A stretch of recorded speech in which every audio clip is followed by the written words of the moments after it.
अस्सलामुअलैकुम। अल्लाह की ज़ात बई सारिਆਂ ਨੂੰ शिफा देवे।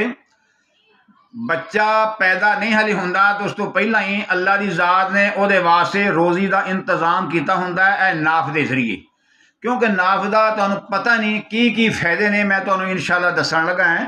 पहला फायदा सुन लो, इस वालों को खुश्की हो जाती है या खुश्की की वजह के नाल बड़े वालों को तकलीफ आती है। नारियल का तेल तो या अपने देसी घ्यो के 3 कतरे नाफ नू रात नू सौन लग्या ला लिया करना है। इंशाअल्लाह अल्लाह की रहमत नाल वालों की खुश्की खत्म हो जाएगी। तो भाई दूसरा फायदा, कस्टर्ड आयल जिन्होंने गोडिया गिट्टिया दर्द है ना, वो कस्टर्ड आयल के 3 कतरे रात नू सौन लग्या धुनी नू चंगी तरह मल लिया करना।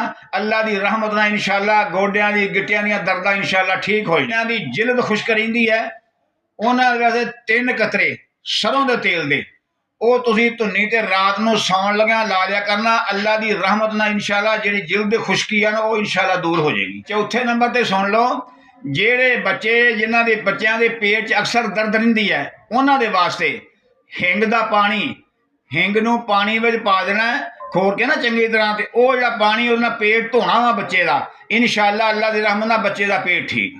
भाई 5वें नंबर ਦੇ ਉੱਤੇ सुन लो, जिन्हों के कन्ना चों छां छां की आवाज़ आती या सीटियां वजदियां ने, हरमल के बी तेल विच साड़ के ना सरों के तेल च रात नू सौण लग्या 3 कतरे इत्थे धुनी ते मलिया करने आ ते 15 दिन कर लेना। इंशाअल्लाह अल्लाह की रहमत नाल ठीक हो जाए। 6वें नंबर ते सुन लो, जिन्हां दी कन्ना दी समात घट वा घट सुनदा है, ये उन्हां दे वास्ते जे दाल चीनी थोड़ी जी 1 छटांक तेल दे सरों के तेल विच साड़ लो चंगी तरह। जो सड़ जाए ना वो जोड़ा तेल है वो रोजाना 3 कतरे धुनी नू ला लिया करने आ 5-7 दिन। भैया 7वें नंबर पर सुन लो, जिन्हों के पेट च गैस रही है या फुलिया फुलिया रहा है, सरों का तेल 50 ग्राम तो कलंजी का तेल 25 ग्राम, इन्हों दोवां हल करके ना पका के दोवां ये तुसी नाश्ते लाया करना है। अल्लाह की रहमत ना इंशाअल्लाह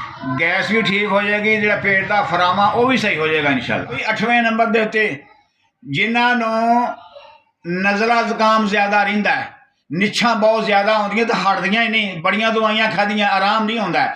ए वेख लो तुहाडे सामने जैतून का तेल, ये तुसीं बिस्मिल्लाह पढ़ के ना 3 कतरे नहाउण तो बाद धुनी नूं ला लिया करना, तो जदों नहाउणा वा उदों भी कतरे लाउणे आ ते अल्लाह की रहमत नाल इंशाअल्लाह ठीक हो।